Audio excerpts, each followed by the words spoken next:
So I'm going to talk a little bit about the FPWR-funded study on the modified Atkins diet, and I will focus more on the microbiome data that we have, and I should have more information to present, hopefully, at next fall's session, because we should have the twin study finished.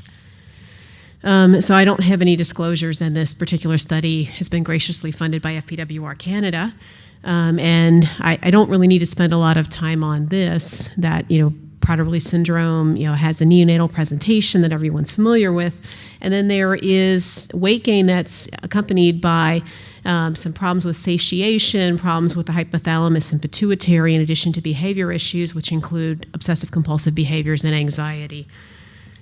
And if we look at what's used for diet, and this actually is, there's a standard feeding during infancy to optimize growth and brain development, and I'm sure that that when Dr. Dweese is presenting her information right now, we want to emphasize to families of young children that we don't typically cut calories during the first year of life. We'll go at the lower end of normal because we want to make sure you're getting all the protein, carbohydrate, and fat you need to mature the brain. But then as you get older, most kids wind up having some degree of calorie restriction with supplementation of vitamins and minerals, in addition to implementation of food security during childhood and adulthood. So this may be a typical example of a Prader-Willi diet plan. And this was taken closely from one of the group home settings for what they might typically serve. And if we look at the rationale for consideration of a ketogenic diet in Prader-Willi syndrome, it's actually been used in the past. As far back as 1977, it was used in 3 or 4 adults, and they saw very safe weight loss with maintenance of muscle mass, and it was again relooked at in 1991. And it's known that ketogenic diets suppress appetite gain following weight loss because they also affect ghrelin, and folks are fairly familiar that there are abnormalities in the ghrelin profile in Prader-Willi syndrome, and this was referenced in a couple of papers.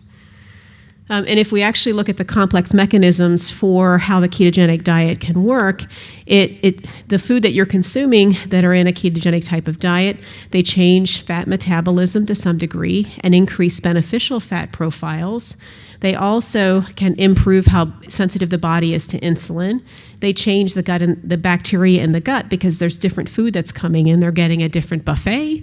And then this change here can actually go to the brain and then change the type of food that the brain is getting, in addition to cutting down on inflammation. And there also are some beneficial things that are seen in the brain that may help with memory and may help with behavior. Most of this data has been done in animals. And if you look at what a modified Atkins diet might look like, we're looking at somewhere in the middle. A ketogenic diet has very little carbohydrate. That's the little green bar here. And it's only about 2% of calories, with 8% for protein, and the majority is fat. With a modified Atkins diet, instead of it being that very small wedge of carbohydrates, it's about 6%. A typical diet has about half the calories coming from carbohydrates. And if you're looking at doing that, in children it would be around 10 to 15 net grams of carbohydrate per day. In adults, it's about 20 to 25 grams of net carbohydrates per day. And with most of the either ketogenic diets or modified Atkins, there's no calorie restriction, because the fat to some degree will cause some restriction in appetite. And a sample, here's an example, and I apologize, I didn't realize this wouldn't project well, but this might give you an idea of what a modified Atkins diet looks like in Prader-Willi syndrome. So for breakfast, you might have an egg and cheese quick quiche. Then you might have for a snack in the morning some string cheese. You might have, it's not real mac and cheese, but it's a modification using some zucchini some zucchini and then Parmesan shreds to make a modified mac and cheese with some chicken breast, and then some turkey caprese meatloaf cups. And then for dessert, it's chocolate mousse. But again, it's not your standard chocolate mousse. And this is all small portions. The net grams of carbs on this particular day was 8.9 grams, and it's around 1,100 calories. So that might be what that would look like. So the study itself, which was funded by FPWR, had 3 visits, and then included a sub-study that looked at the microbiome, and then we watched to make sure it seemed like people were following the diet to make sure it was balanced and that they were getting the ketones checked to look for compliance with the diet. And this was approved by the Hopkins IRB. Inclusion criteria, you had to have Prader-Willi syndrome, and you had to be in the BMI range of at least the 75th percentile. There were some exclusion criteria in addition to hypercalciuria, because there is a risk of developing kidney stones from doing the diet. If you had multiple food allergies, that could make it problematic. And if you had underlying abnormalities in how the gut worked, the thought was that having a very high-fat diet could be hard to empty out of the stomach. So we screened 16 patients, and just like other people have said, it was hard to enroll. Some of the kids said that they just could not give up their carbs. So we would get them down there, show them what the diet would look like, and the families weren't able to do it. We were able to enroll 7, and out of the 7, 4 completed the diet. 2 were unable to comply with the diet when they went home and tried to implement it. And then 1 patient dropped due to having an elevated urine calcium to creatinine ratio. That particular patient, who was dropped from the study per protocol, actually continued on the diet and has not developed any kidney stones. They just did this off protocol. And these were the patients that we enrolled. BMI Z-score is a surrogate for how heavy you are. So again, we had 1 patient whose BMI was in the normal range. And then we had a couple of very heavy patients, and then we had some that were mildly overweight. And the mix of the patients were about 3 UPD and 4 deletions. The weight change during the diet, again, this baseline is at the bottom after the diet, or during the diet trial here. This would be 4 months in and then off the diet. And what you can see is during the time that they were on the modified Atkins diet, weight was either stable or there was some slight weight loss, but then once they came off the diet, patients' rate of weight gain went up a little bit or still remained stable. Again, small numbers. And then labs during the diet, as you'd expect, if you are increasing the amount of fat in the diet, you're going to see a change in the lipid panel. This is individual patients, pre and post diet, with cholesterol increasing for the majority of patients, 1 to a very significant degree. The LDL, which is the bad cholesterol, again, increasing significantly for 1 of the patients. And then triglycerides were relatively stable. The hemoglobin A1C either was stable or decreased. And then insulin resistance, again, because you're having less carbs, for most of the patients was decreased. So there's some other data that will be presented in the manuscript form when I have the data from the psychologist. And then I'm going to focus now on the microbiome study, which was part of this. So if we look at what the microbiome is, who's familiar with it and has read anything other than maybe like the New York Times? A few people, okay. So if you look at what we are, we're made up of cells, but actually we're outnumbered by the microbiomes. They could easily take over Donald Trump because there's 100 trillion of them inside of us. If you weigh them, they weigh about 5 pounds. The microbes outnumber us 10 to 1, and the majority live in the gut. They aid in why they're there is they kind of live with us. We're kind of a mutually beneficial relationship. We can't fire them. We can try to cut them down, but they're still going to be there. They aid in food digestion. They help regulate immune response. Those are the benefits to us. Plus, they produce B vitamins and vitamin K that we need. And why is this important? It's essential for how we develop. When we're born, we are colonized in the womb with a small number of bacteria. With birth method, you get exposed, and then over the first 2 years of life, you actually start to develop what you're going to have for the rest of your life. It's essential for immunity because we know that there's abnormalities in the microbiome that are seen in diabetes, multiple sclerosis, and muscular dystrophy. And it's also essential for nutrition, again, for the helping with getting more calories out of the food we eat, in addition to making the B vitamins and vitamin K. Am I talking too fast? Okay, just making sure. Oh, and I am doing fine. Good, 10 minutes, okay. In. All right, so then if we look at the role in obesity, there was some wonderful papers. A lot of these have come out of WashU University, where they have looked at differences in bacteria, and they found that the gut microbiome is different between obese and lean twins. In obese twins, they have less diversity in the bacteria, and they have more bacteria present that help scavenge calories from food. So it may explain why if 2 people are sitting in a room and they eat the same plate of food, one person will maintain their weight, the other person may gain weight on the same amount of calories. I always thought it was the fidgety person that was the one that was losing weight, but it may be the fidgety person's more likely to lose weight, plus they have the more beneficial bacteria. And if we look at the microbiome and microbiome and behavior, this was a wonderful paper that's hard to read, but they have a very nice video in there. It was by Matoli et al. And they looked at mice that either received a regular diet, a high-fat diet, or received a high-fat diet plus a beneficial bacteria. And what they found was that there was an improvement in social skills and brain plasticity in the patients that received a change in diet with the an addition of beneficial bacteria. So there may be a role with crosstalk between the gut and the brain. So we decided to, again, in a sub-study, look at the modified Atkins diet in Prader-Willi syndrome, and this was run through a program called RNA sequencing with an Illumina spectrum. And by the time when we initially submitted the grant, it was going to cost a lot more, but the technology's improved. This allows for high resolution looking at what type of bacteria are there, and then you can do some specific programming to look to see what type of bacteria are there and infer what their role is. Gives you an idea of alpha and beta diversity, which is who's there, how many people are there, and what kind of neighborhoods you have. And then it allows for, and then we also then ran some analyses to look at what there was between the parent and the child and pre and post diet.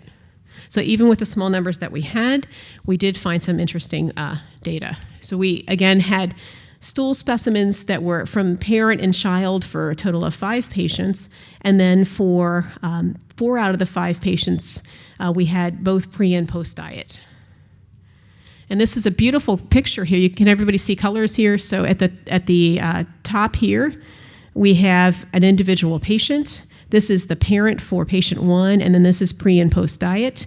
This is the parent for patient 2, and this is pre and post diet, and this is parent for patient 3. Again, pre-diet, 4 pre and post-diet, and then 5 pre-diet. And what I'd want you to take away from this is if you look at the first cluster here, you can see that there are differences in the color patterns, which gives you an idea of what bacteria the parent has versus the kid. So you can see that there's a difference here because there's a bigger purple bar for this parent versus this kid, right? Everybody see that? And the same way if we go to 2, here's the parent's profile, here's the kids. So they're living in the same house. This is from, somebody in the same house. They're eating a lot of the same foods, not exactly, but you can see that there's a different signature between the parent and the child with Prader-Willi syndrome. And some of it's a little more powerful than others. And then if you also then look at what changes with the diet, you can see that some things are changing in the colors for the patients as they go through the study. And this is partly what all those analyses are looking at. Everybody with me so far? Okay. All right, and then this is another way to look where you can look at how common something is, what the frequency of bacteria are. So in dark blue, that means there's less there, and as you go over to yellow, it means there's a more abundance of this particular bacteria. And again, if we look, here's one participant up here, here's number 2, 3, 4, and 5. And again, the parents are all in the white bars, and what you want to take away from this is that there are differences in the types of bacteria that are there between the parents and child. It's just a different pictorial. It gives you an idea of relative abundance. And this goes down a little bit further where it's kind of comparing across the patients and looking at commonalities between the different patients and the bacteria that were there.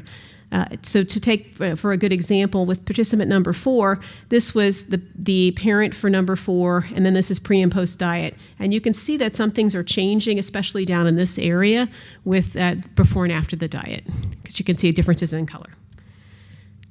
This is more sophisticated looking at what changed with the diet. This looks at how far away am I from my parent? So the closer that my dot is to my parent, this means how close the bacteria are and is it changing. So the bigger the distance, the more big of a change. This is, for this patient here, the parent's bacteria, the amount of bacteria that were there was up in this area. And then before the diet, there was a marked distance between the type of bacteria that were there, and then it actually became more diverse after the diet. And this is, I apologize, the lines are gone. This is patient number 2. This is pre-diet. Again, you can see there's a difference away from the patient with the beginning of the diet, and then this is after the diet. And there was a similar pattern for all except for one of the patients. So with the diet, it's changing things. There's differences between the parent and the child. And if we look at within the samples, again, the bigger the diversity, that's beneficial. And what we see is that with the parent, there's a difference in diversity between the parent and the child. And post-diet, there's a change in diversity suggesting that something's happening. If you look at some changes in interest of particular bacteria, I'm just going to give you a few. This one here called Tersi bacteria, it's a marker of gut inflammation and brain inflammation. What we see with the diet is there's a difference in the amount of that particular bacteria in the parent versus the child, and we actually see that there's a change in the amount of that bacteria that are present before and after the diet, and that there's definitely a difference in signature there, so that would be worthwhile to follow up on. And again, small numbers, can't really say a lot. And then Clostridia, which is an anaerobic type of bacteria. Again, differences between parent and child. And then before and after the diet, there's a marked change in that particular bacteria. Same way with energy metabolism. There are changes in the gut with how things are being eaten and exposed, both pre and post diet. And also in some of the things with how the bacteria are metabolizing things. So if I go back here, I've talked for a few minutes on what happens in the gut and what type of bacteria are there. Again, small numbers, but people have anecdotally said that there are changes that they see in their children when they go on a modified ketogenic diet to some degree. For most patients that they do this, weight maintenance and weight loss are definitely available. There is a shift in lipid profile, so it's not going to be one size fits all. If your child if you have a family history of cardiovascular disease, if you have a very abnormal lipid panel going in, this is probably not the best option for you. Just like if you look at medication profiles, it's probably not going to, one medication is not going to work for everyone. And also if you have a family history of kidney stones, again, probably not a good option because there is a risk with this. There is some impact upon gut microbiome, whether this is going to be good or bad and whether this is going to play out to show that there's a relationship between cause and effect. I think looking at a larger number of patients and then getting some feedback from the second study that I'm hopefully finishing off by the end of December, which is looking at twins with Prader-Willi syndrome and triplets, where we're looking across a number of patients, both identical and fraternal twins. There may be benefits. People are shaking their heads. You're shaking your head? Yeah, it's amazing. It's just unfathomable to think of studying twins. Yeah. Give me a moment of like, wow. Yeah, so there's been some differences in twins that I've noticed over the years, and I've not been able to figure out why, if you're identical twins with Prader-Willi syndrome, there are many different things that could be there, but what is the difference and why is there something? So we were funded by FPWR, and it's taken a long time to find twins, and both identical and fraternal, to try to collect and then look and see if there's something there, because I would think there's going to be a signal there. We should be able to correlate that in a much quicker way than looking at other things. I wanted to also mention, with respect to this, I would be very leery about just going home and throwing a bunch of probiotics at your child or taking somebody's poop and everybody has their crap, right?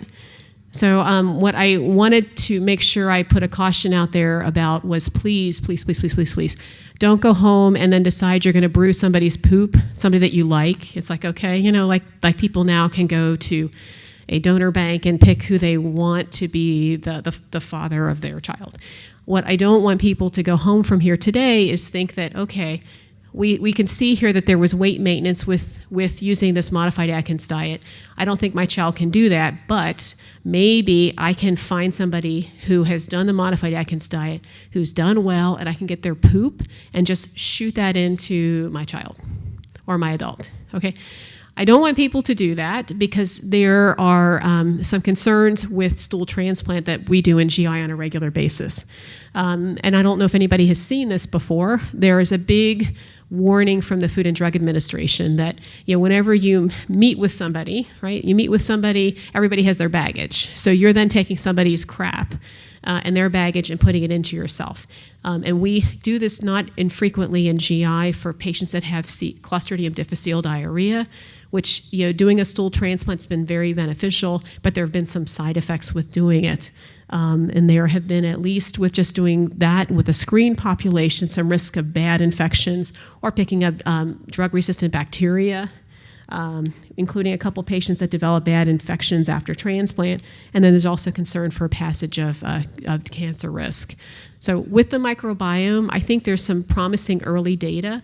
What I want to do is correlate that with the psychology questionnaires. I had hoped I'd be able to present that today, but I just have not received that back from the psychologist. And then I want to look at what happened with the microbiome in the twins, because I think that'll be very invaluable. And then I can come back and talk to you guys further about that. And I wanted to then lastly recognize the people that were part of the study team, which included a gentleman from the USDA who helped with the anxiety questionnaires, our research unit at Hopkins, the microbiome lab at Cindy Sears, and notably James White, who ran all those analyses. And then I wanted to definitely thank the families that participated in FPWR Canada. And thank you.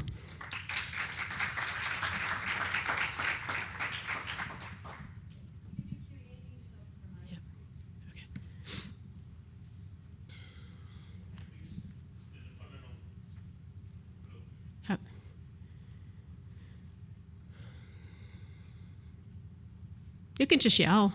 I'm a little confused. You say that like most people's microbiome is set at age 2. Yes.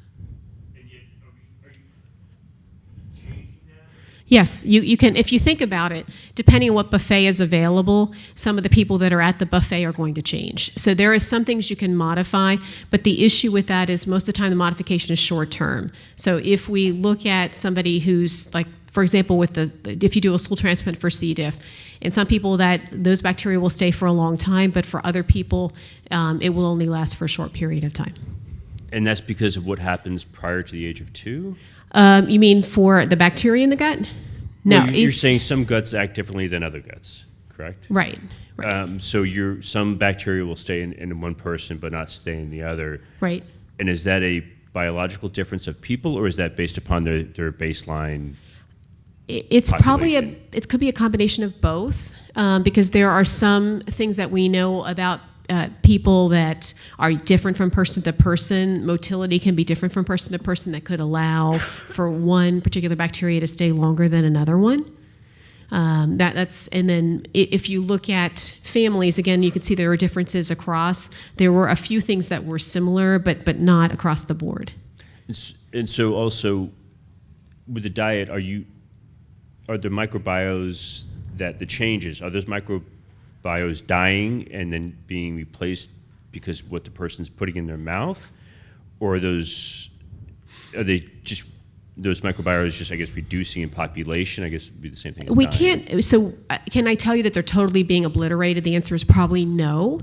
But the relative abundance is changing. Because I would say if I go back to data from Clostridium difficile, what we know from that, again, that's not Prader-Willi, is that there's probably still a small number that are present, but the other bacteria, the beneficial ones that you're getting with a stool transplant are recapitulating what would be more normal, to give you more kind of normal background. If you look at a neighborhood, what you're doing with either the diet or with taking a probiotic, or if you're doing a stool transplant, is you're changing the gangs. You're getting more of the good people in, more of the good police. Hopefully police are good in most places. And you're getting a little bit, you're cutting down on the number of bad actors. You're probably not totally getting rid of all of the bad actors, but you're shifting the balance.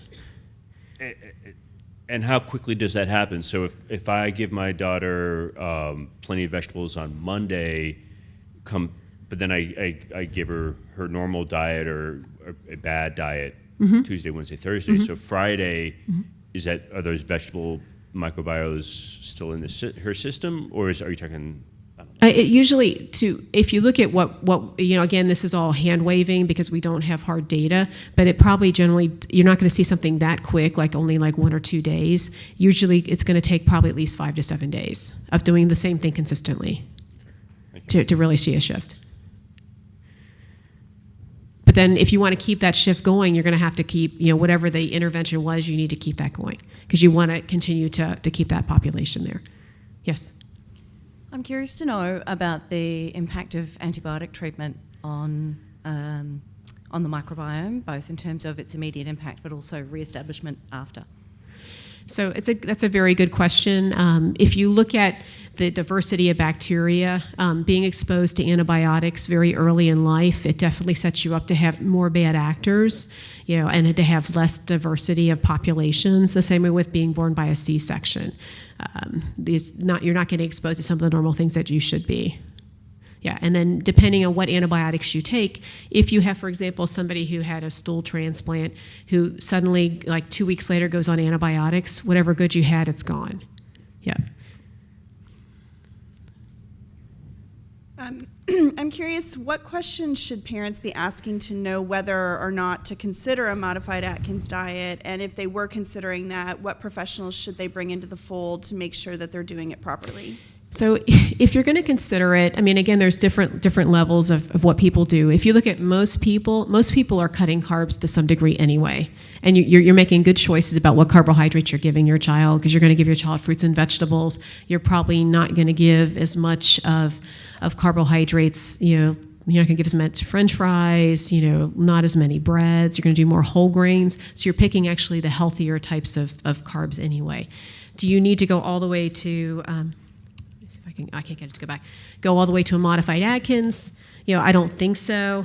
What I don't know is how much of a change you'd have to make to be able to see benefits.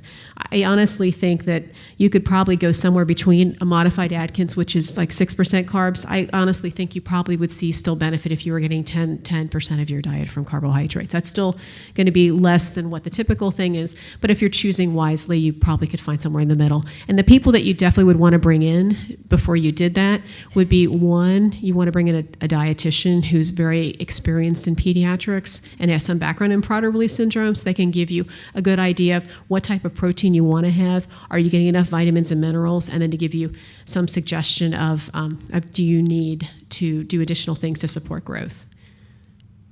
And then my second question... And then you'd want to monitor labs, sorry. No, good point.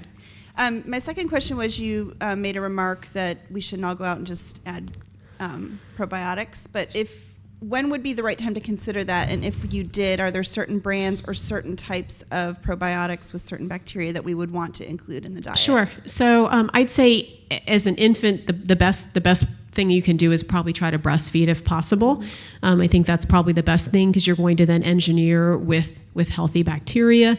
You want to try to avoid, if you can, things that are going to change the microbiome. So if you have an infant, you probably don't want to have them take proton pump inhibitors, which would be like Prilosec, Prevacid, Nexium, or Protonic. So that's, again, going to probably change the type of bacteria that are there.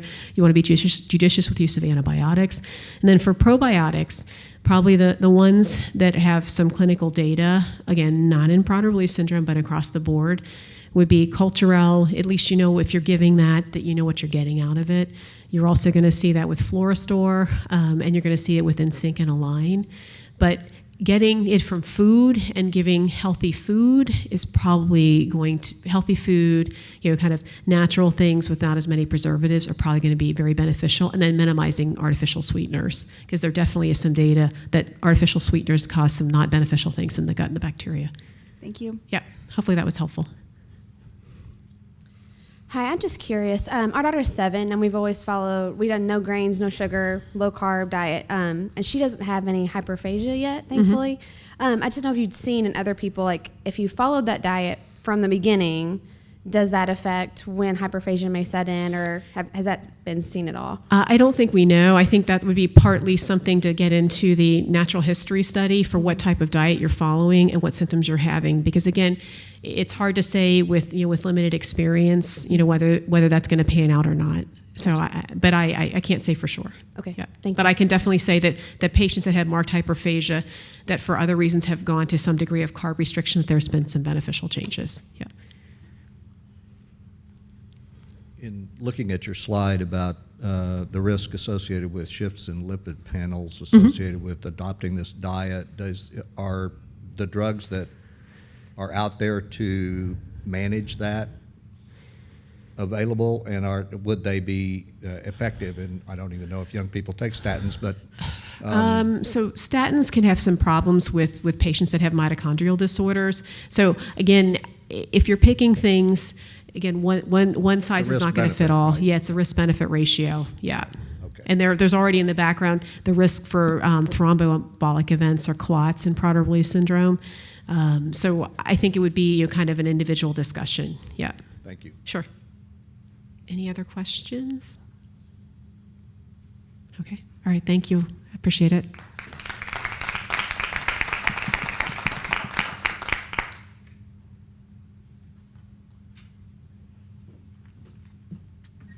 Thank you, Dr. Scheinman. Oh, perfect timing. All right, next we are going to hear from FPWR research team members Jessica Bohanovich and Lisa Madzvac. So Jessica Bohanovich is our Associate Director of Research. She graduated from Duke University and holds a PhD in pharmacology and toxicology at the University of California, Davis.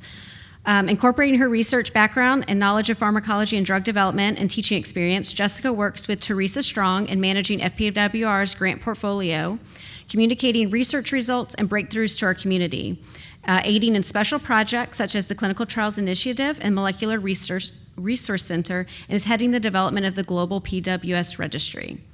Lisa Madzvac joined FPWR last October, 1 year ago, as the Path for PWS coordinator. In this role, Lisa facilitates enrollment of individuals with PWS ages 5 years and older in a longitudinal natural history study documenting serious medical events in PWS with the goal being to inform development and clinical trial design for new treatments in PWS. Prior to joining the team, she became involved with FPWR by hosting One Small Step events and being an advocate reviewer and serving on the Clinical Care Advisory Board for FPWR. Originally from Buffalo, New York, Lisa attended Buffalo State College, earning a BA degree in Communication Sciences and Disorders and a master's degree in audiology from University of Buffalo. In 2008, she earned a doctorate degree in audiology.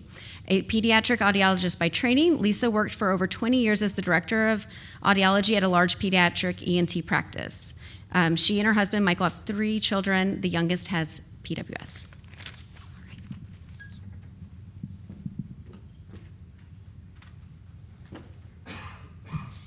Thank you, Melissa. Okay, wait, I'm going to ask your help, and I'm a PC person. All the letters and degrees don't actually help you translate from one computer type to another computer type.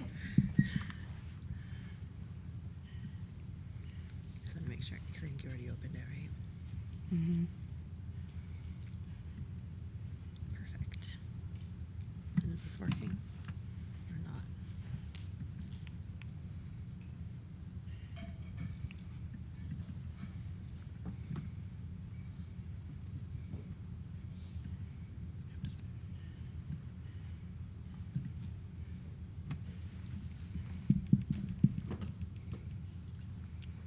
Okay, so thank you, Melissa. I'm excited to see familiar faces, new faces. Welcome to those of you who have not been to a conference before or maybe have not heard about the registry before.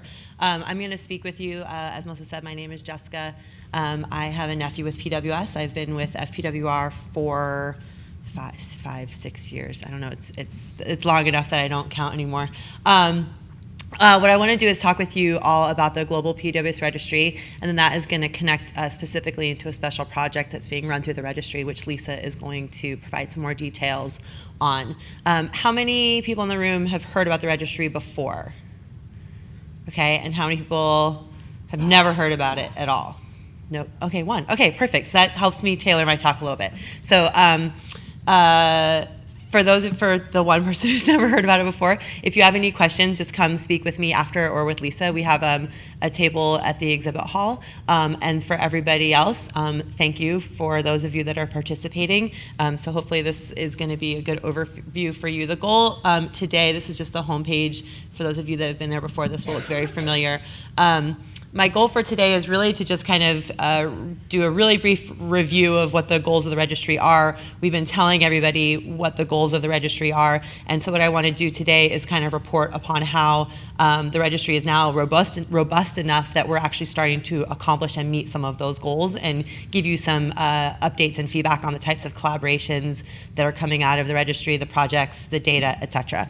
So just as a brief overview review, the goals of the registry, and you've heard a lot of the clinicians and drug companies and people throughout the course of the past day or so referring to the phrase natural history study. The goal of the registry is to be a comprehensive natural history study of PWS, meaning that if we can have a really good concept of exactly what is PWS, and it's going to be very, very different from, as you know, all of your family members are very, very different, but we need to have a better understanding of what percentage of people experience A versus B versus C. Some of the questions that you've been asking today, questions about dietary interventions, those are the kinds of things that we can start to look at through the registry by people reporting what diets they're using and then correlating that with there are surveys on nutritional phases and ages of hyperphagia. Those are the kinds of questions exactly that we can start to answer through the registry if enough people in the community provide their story. So for those of you who have heard me speak before, I kind of use the analogy of thinking of the registry as a quilt, and every single patch of the quilt is your individual story, and we need as many patches as possible in order to create the most comprehensive understanding of PWS. So as I mentioned, developing a comprehensive database in order to better understand the full spectrum of PWS. This can help support clinical trials, as you heard over the past day and a half or so as well. Think of the registry as a little bit of as a dating service. So if a drug company is looking for specific people that meet specific inclusion/exclusion criteria for a study, it's a lot easier for them to present that list to us. We can go into the registry and send that information out to those of you who match those inclusion/exclusion criteria, and you get that information immediately. So we're kind of serving as a matchmaker, making it a lot easier for you to find the studies that maybe you're eligible for, and easier for the companies to find the participants that they're trying to reach. It can also help determine areas of needed research and treatments. So by looking through the data in the registry, we may find that there's a situation or an unmet medical need that is more prevalent than maybe we had previously thought, and maybe we want to focus some more research dollars towards that particular topic area. It can also help guide standards of care. We get a lot of questions of how many people are using this vitamin or this diet, how many people are using ABA therapy, and what's the benefit that they've experienced. We can gather all of that information and sort of to help guide standards of care, all of this comprehensively with the goal of improving the lives of all of our loved ones with PWS. And I should mention that the registry is an IRB approved study, so the benefit of that is all of this data can be published in the scientific literature. It can be shared with clinicians and researchers and with drug companies because it has the whole protocol and process of the registry has gone through an ethics approval, basically meaning that there's been an independent review that the safety and privacy of all of the people that are participating is met. So you saw some variation of this earlier, those of you that were with Teresa either yesterday or today. But basically the point of this figure is basically just to reiterate that the global registry is designed to support all steps of the therapeutic development process. Everything from helping us decide what research questions should we be asking at the very, very basic early science level, all the way through the various different stages of clinical trials, and possibly also through the post-approval phase. So once a therapy is approved, being able to track use of that therapy and potential benefits, et cetera. So, for example, in the registry, we do ask a lot of questions about growth hormone, which is an approved therapy. But as we all know, there's a lot of issues with insurance coverage or access that may vary by state or by country. And so that's an approved therapy, but by asking questions about how people are actually using it in the real world, we can get comprehensive information so that it's not just anecdotal, one story on Facebook, but we can collect actual data and numbers on how growth hormone is being used throughout the community. So those of you are all familiar with this. The setup is that it's comprehensive set of web-based surveys. This is a list of the surveys that are within the registry. They can be completed individually. You can log in, log out. I would definitely encourage you, any of you who haven't been in a while, come back in, update your surveys. They're designed to be a living medical record, meaning that come back in. Maybe something's changed. Maybe there had not been any orthopedic issues, but maybe now there are. Come back and tell us about what's going on, especially things that can be really transient and subject to change, like medications. Come in, update your medications, your supplements, diets, phase, your nutritional phase, etc.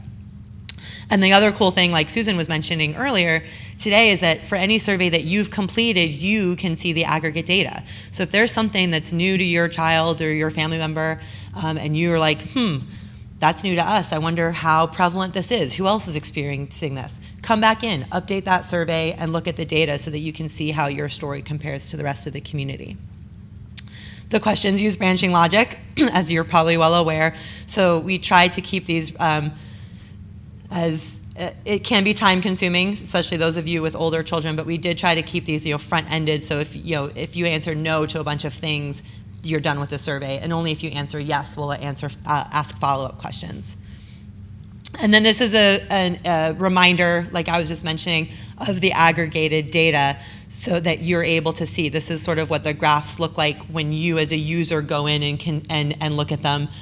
This one in particular had to do with sleep studies and whether or not there was narcolepsy or cataplexy. I actually just pulled these out a couple days ago. So again, this is the kind of stuff that you can immediately go in and look at.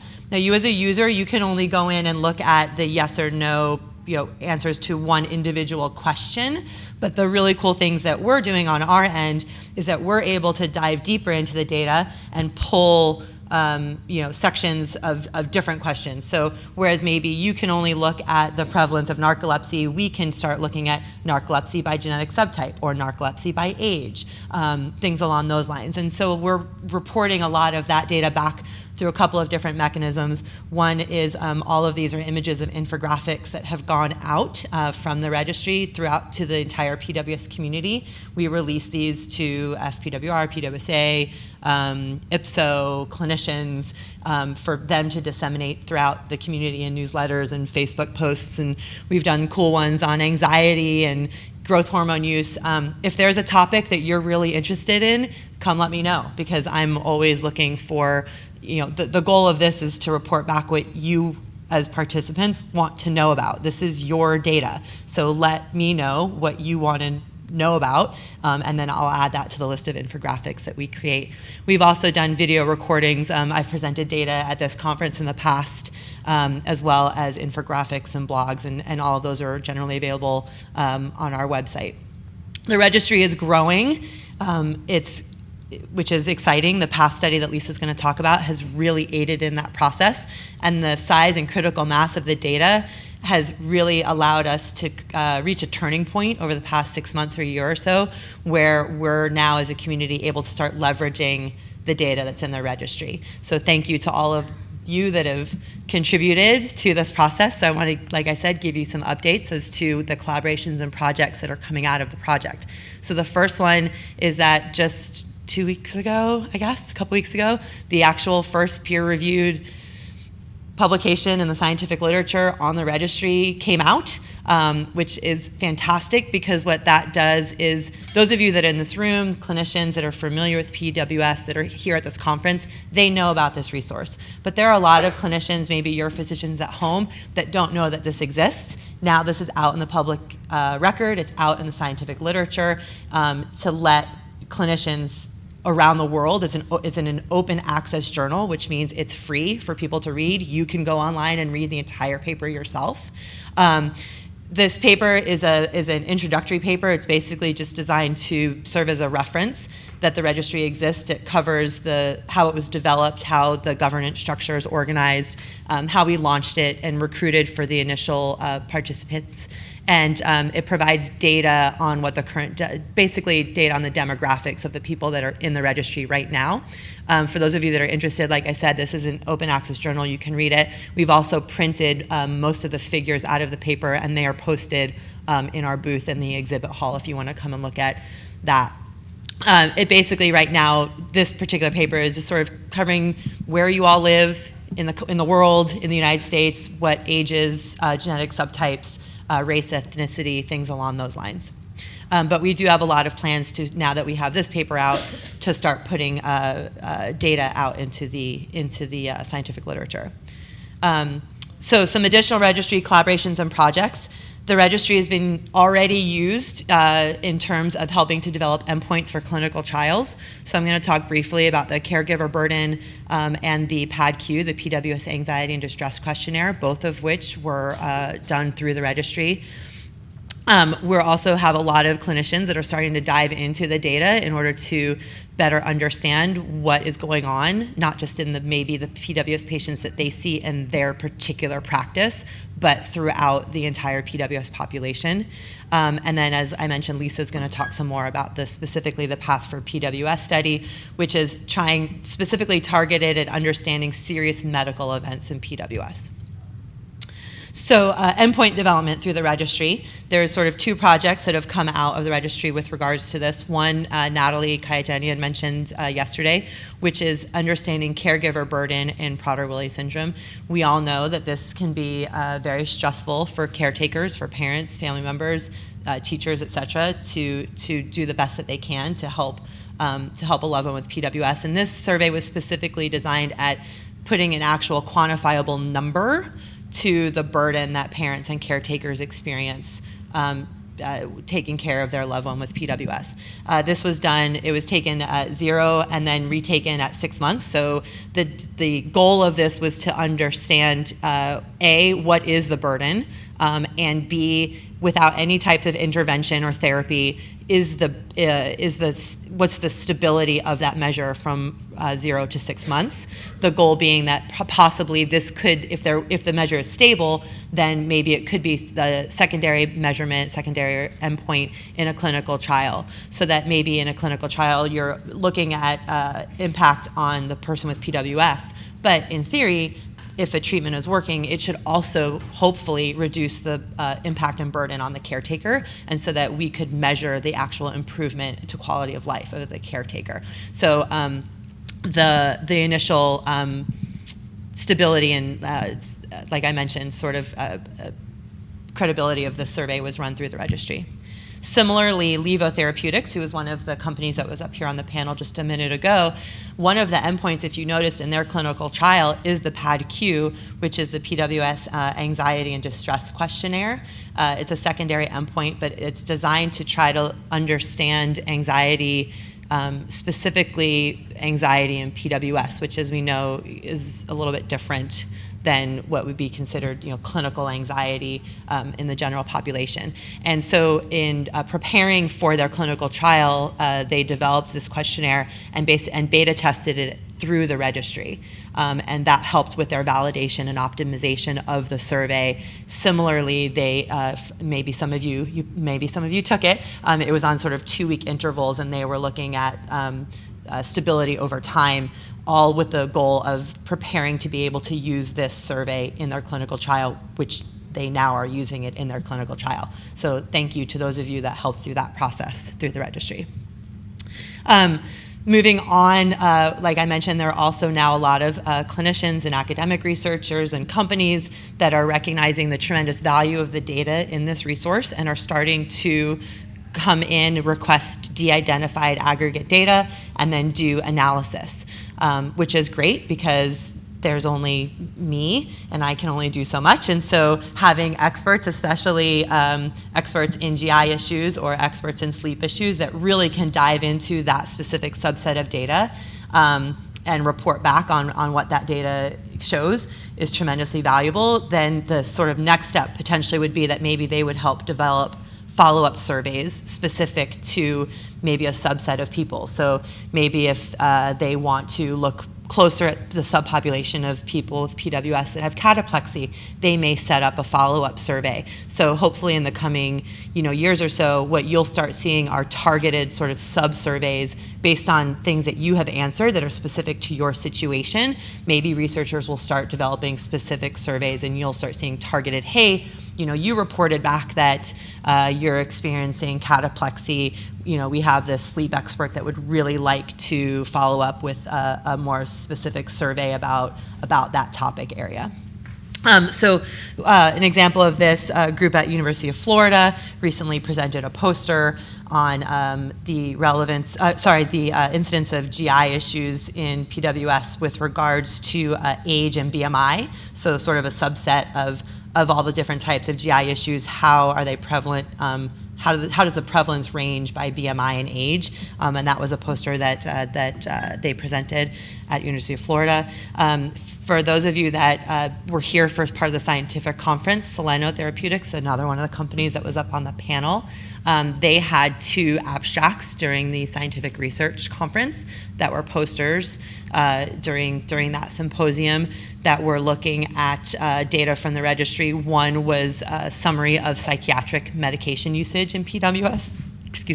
And another one was breaking down what are some of the common behavioral problems in PWS, again, kind of slicing and dicing a lot of the data that's reported in the registry by age or gender, things along those lines.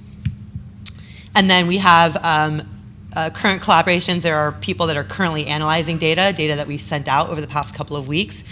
So we do have one group of researchers that are interested in trying to look at some of the correlations between sleep and how that may impact anxiety and behavior or even seizures and some other neurological aspects of PWS, and so they're analyzing that data right now. We have another researcher who's looking at GI issues in PWS and is going to sort of give us an idea of what our data says regarding prevalence and medication usage is, and giving us a slice and dice of how that stratifies by age and subtype and other factors. And then something else we're really interested in looking at is growth hormone therapy in PWS, specifically in adults. As we know, right now, it's very, very difficult to gain access, insurance coverage for adults in PWS, but we do know that there are benefits to growth hormone use in adults. So we're trying to see, with regards to the registry, what data do we have in terms of how many adults are getting access to growth hormone. For those that have been on growth hormone in children, when did they start? If they were not able to gain access as adults, what age did they stop? We're just trying to sort of get a good picture of what that data looks like so that we have that moving forward as we work on projects to gain access for adults. The last thing that I'm going to mention to sort of introduce Lisa is the Path for PWS project. This was a project specifically designed at trying to look at serious medical events in PWS, hospitalizations, seizures, psychotic episodes, et cetera. This particular project was done in collaboration with multi-stakeholders and is the first example that we're able to do a sub-study within the registry, and we hope that we're able to develop a lot more of these projects moving forward. So I'm going to let Lisa talk about that, and then we'll be happy to answer any additional questions. Thank you.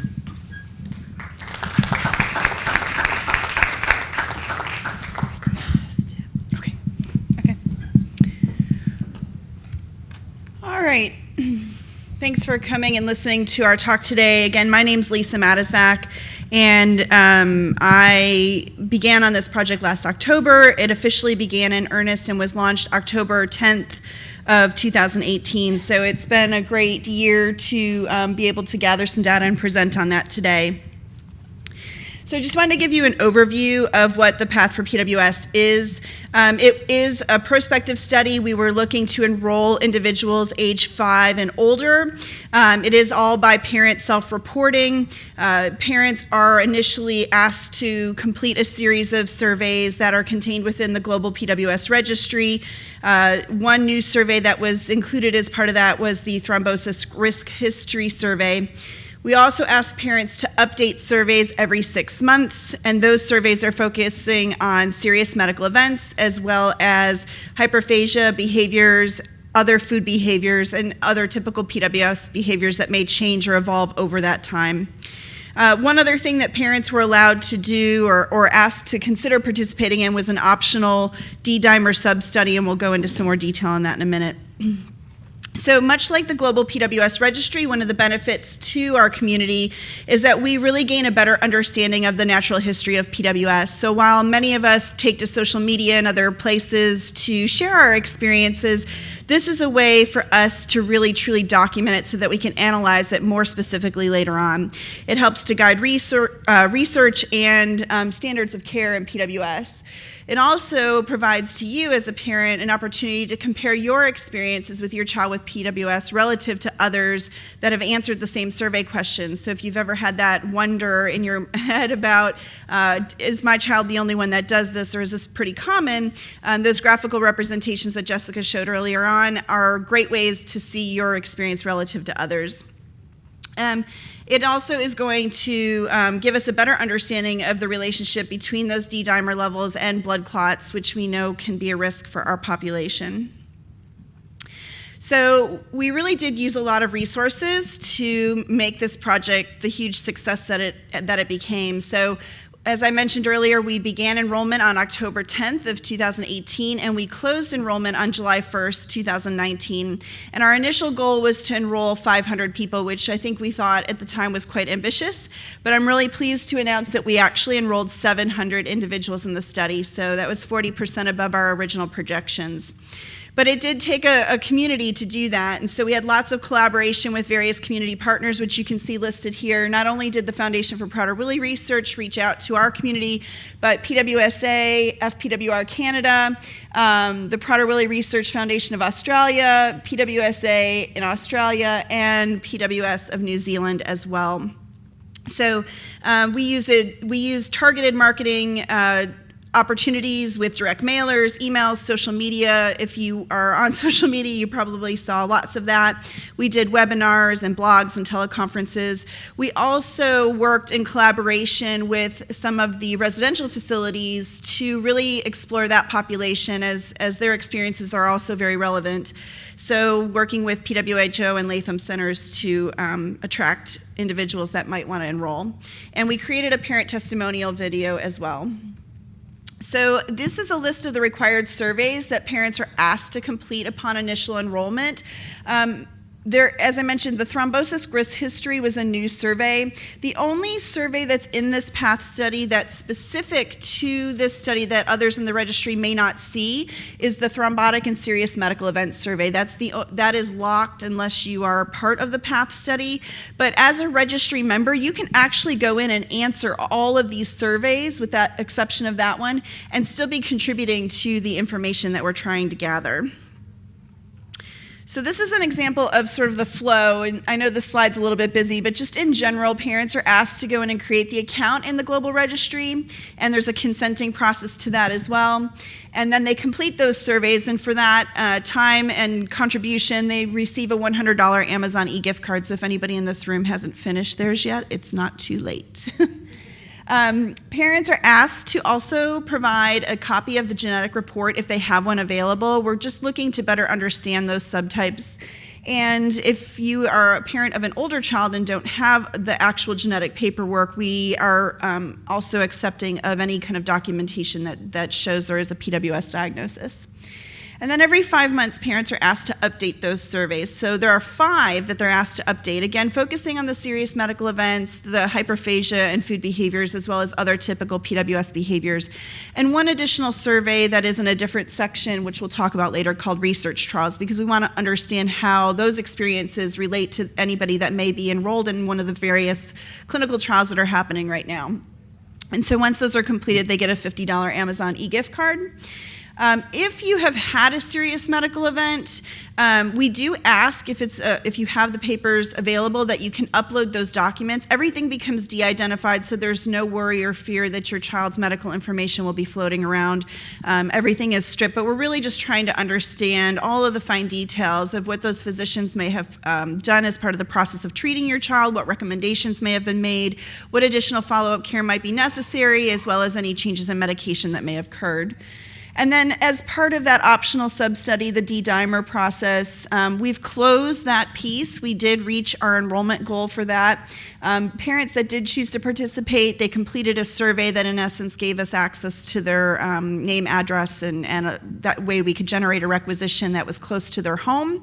They then proceeded to a LabCorp to have that blood draw done and received a $100 gift card as part of that process of participation.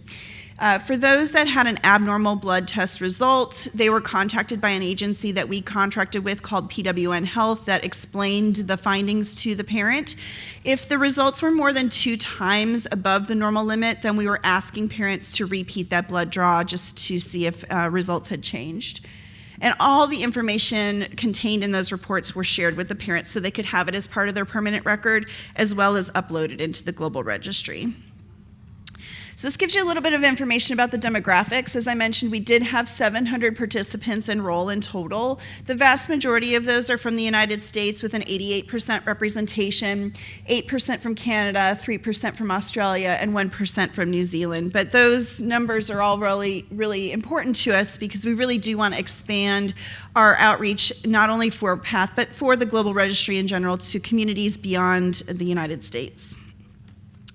So age of participation, I think we should be particularly proud of this because not only did we have great participation from the younger families, but you may note that 40% of our enrolled participants are 18 or over, which was a total of 278 participants. So as Jessica alluded to earlier, our global registry has grown very robust through the initiation of this project. We had lots of new people that signed up for accounts and created surveys, and we are gathering lots of new data from the fact that we have this PATH study.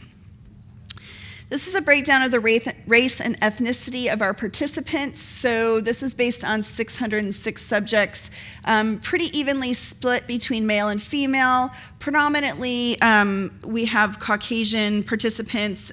In general, in the US population, about 61% identify as white, 13% identify as African American, and 18% as Hispanic or Latino.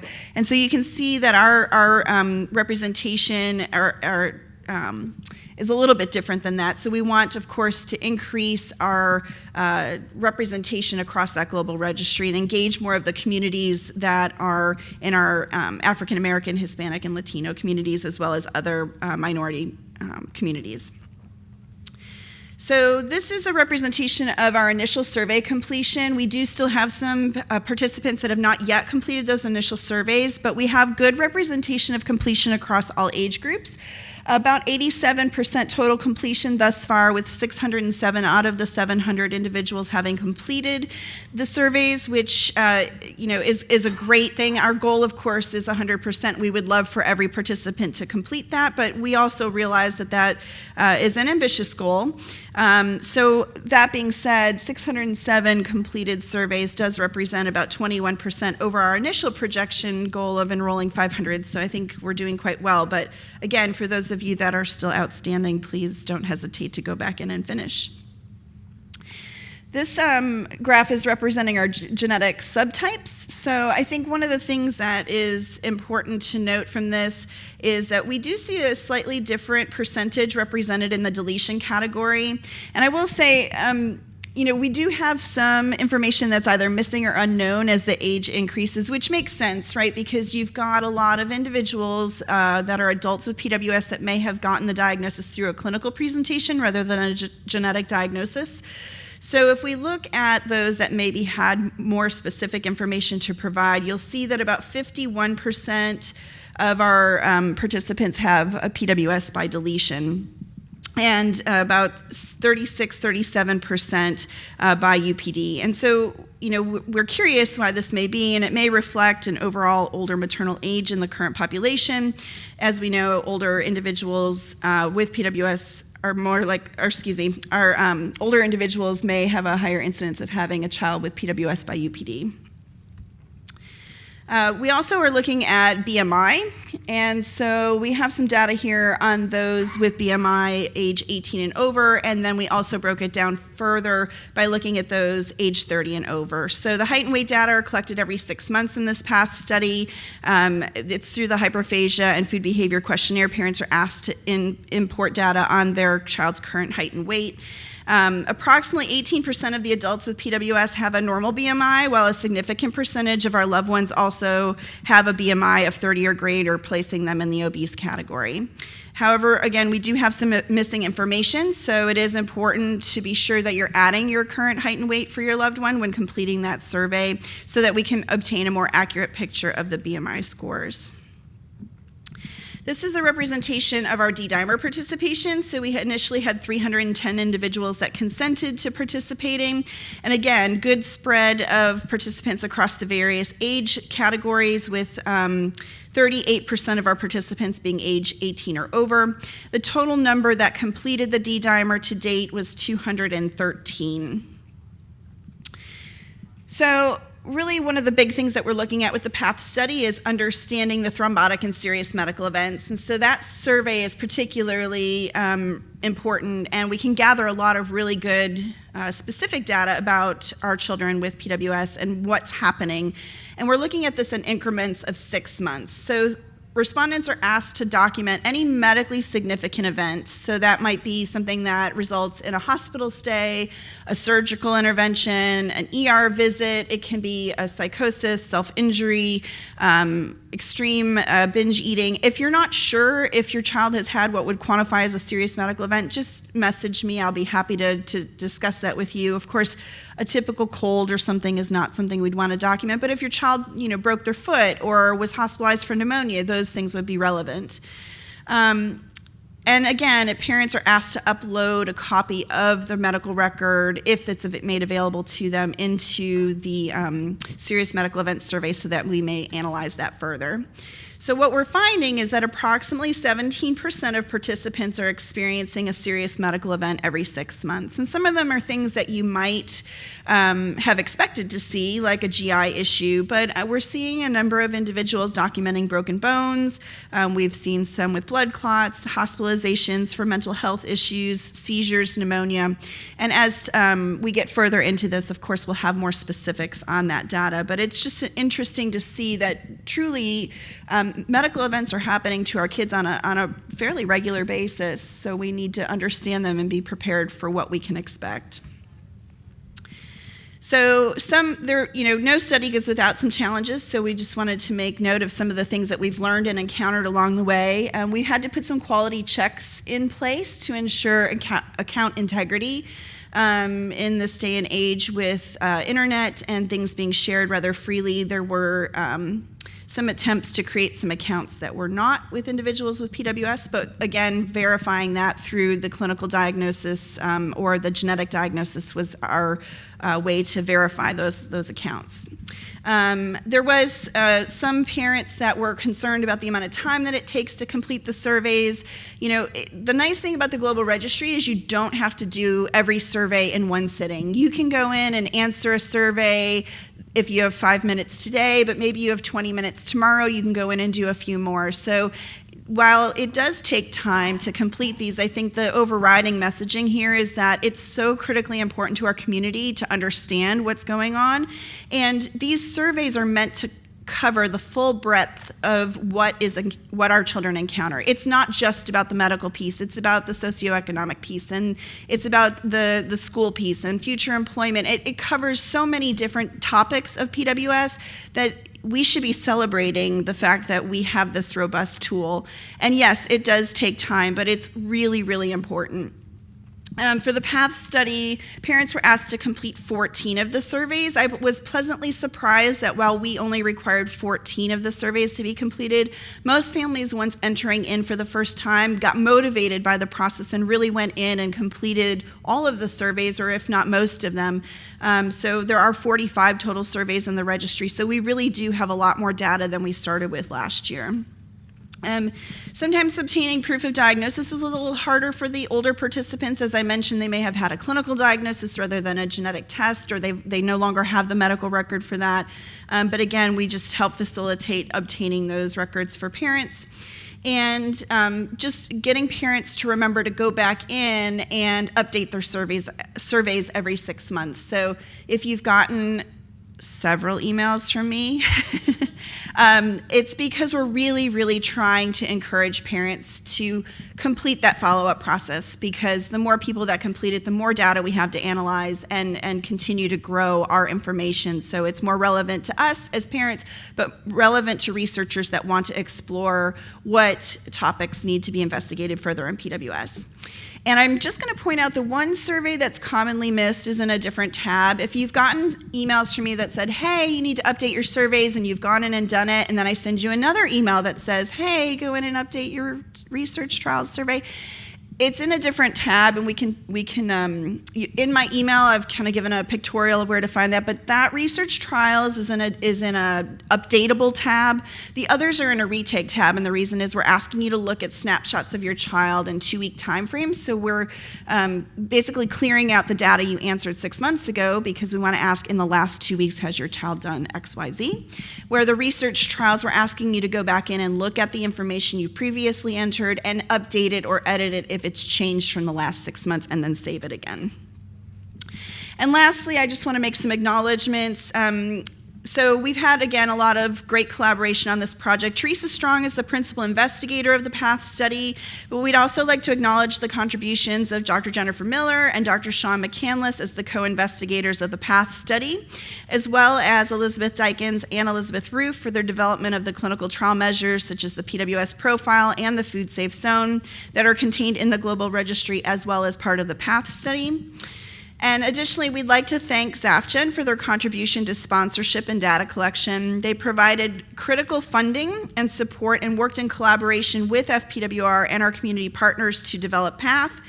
Unfortunately, Zafgen is changing strategic directions, and because of that, they are leaving the PWS space, which some of you may have received an email about.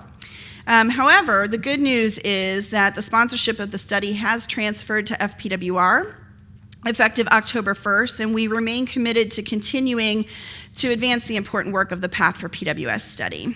And lastly, I'd like to thank each of you that have taken the time to enroll in this study, or even in the global registry in general, and for all of the time that it's taken you to answer these survey questions and respond to my emails. I thank you for your patience. Please know that you can reach out to me at any point in time if you have questions, if you need help. I can be reached by phone, by email, by text, whatever is the most effective mode of communication for you. I am available. I can speak in the evenings, on the weekends. I know a lot of parents work, so however you find it easiest to reach out to me, please don't hesitate to do so.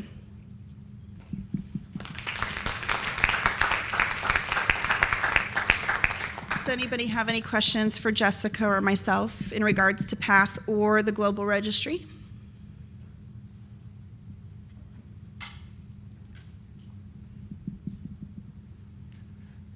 Hi.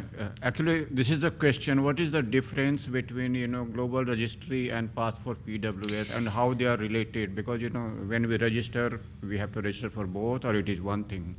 So the global registry has been in existence since 2015, and that is available to anybody in the world to complete the surveys. They are all in English, but the surveys are in there that encompass a huge span of our needs, 45 surveys in total. The PATH study was a specific sub-study of the global registry. Enrollment began on October 10th of last year and ended on July 1st. So we can't enroll anybody additionally into the PATH study, but as I mentioned earlier, the only survey that's different in the PATH study that is not contained in the global registry currently is the thrombotic and serious medical events survey. So if you're wondering, how can I make a difference? Can I participate in PATH? You are providing a lot of the data if you're in the global registry and answering those registry surveys. You're just not able to currently answer the survey questions related to the thrombotic and serious medical events survey. Does that answer? So right. So I would basically add that think of the global PWS registry as the umbrella, and that now with the money that ZapGen provided in order to develop PATH, a lot of what that money went to was developing the infrastructure within the registry to do targeted sub-studies with specific groups or on specific topics, but and that those may require a separate consent, but that all of that data is still going to be housed within the general umbrella of the registry. So that PATH is the first sub-study that we've done, but we hopefully will be continuing to do additional ones. So for example, if there's a researcher, like I was saying earlier, that wanted to do a specific study on cataplexy or GI health or any other specific topic, they may do a targeted sub-study that required a little bit of a separate consent, a secondary level of consent. So you would join the registry, and then you can join maybe multiple sub-studies that are on different topics that are relevant to your specific situation. And then once that specific small project is over, all of the data then transfers to the entire registry. So the goal there being that all of the data is in one central location, instead of us trying to scramble, okay, well, we know this researcher has a couple surveys on 100 people over there, and this company did some data on 150 people over here, and we don't know if any of them overlap, we don't know if any of them were the same people, and this data is all sort of segregated. The goal here is now it's all in one location, and so it's de-identified by your participant ID, and so it can combine multiple data from multiple projects into one place. Does that also help, hopefully? If not, ask more. Dr. Miller ran the sibling study for years, and I know that, I guess it stopped maybe 5, 6 years ago, but was that data able to be imported into the so if I understand, registry? the sibling study ran through the, University of Florida. right, but was that part of the what is the word I'm thinking of? Was that part of the RDCRN? Yeah. So the short answer is no. That was not run through the registry. No. There's a lot of data out there, and this is not something that we just face with PWS. This is something that rare diseases and disease and just medical science in general faces, which is getting databases to talk to each other. And I'm not an IT person, but it's really complicated in order to be able to do that, because you have to have a way to import data from one database into another and slot it into the specific questions. And anyway, so the short answer is no, that was not run through the registry. The reason I asked is that it was like a decade of data, and she sees so many families from all different demographics, and it would be really valuable to have it. Yeah, and that data, to clarify, that data is being analyzed by the researchers that were involved in that project. So there's a lot of papers that are coming out. You weren't part of it, but I think like Virginia Kimonis and Jen Miller, I think a lot of the people that were involved in that study are in the process of preparing a lot of manuscripts from the data that was part of that study. Yeah. It just takes a while because they have to go through several people. Right.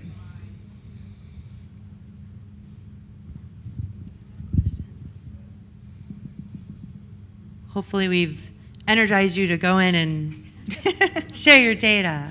And Jessica mentioned earlier, we will be at the table. So I brought iPads with me. So if you have not started a registry account, we can sign you up. If you've started one and haven't answered surveys, we can show you how to do that. And if you are in PATH but haven't finished, I can help you finish. I'm just wondering, that it's been so helpful to have the infographics and to be able to share that. And this may be answered if I had been more timely in my registry participation. But is there a way to take my data and have the same kind of images that I can then share with Nev's team or her teachers? And would that be a feature? Because I'm just thinking, I love that this information is available for clinicians, but sometimes that's the missing piece when you initiate the conversation and people are going, yeah, I understand, and you're like, just to be able to take my actual information. So but yeah, maybe so. which would also incorporate everybody else. Right, I mean, there's a couple different things you can do. One is the aggregate de-identified pie charts. Anything you're like, you want to go to your physician and say, no, look, really, this really is something that's relevant in PWS. You can just print print those, screenshot those, and take them.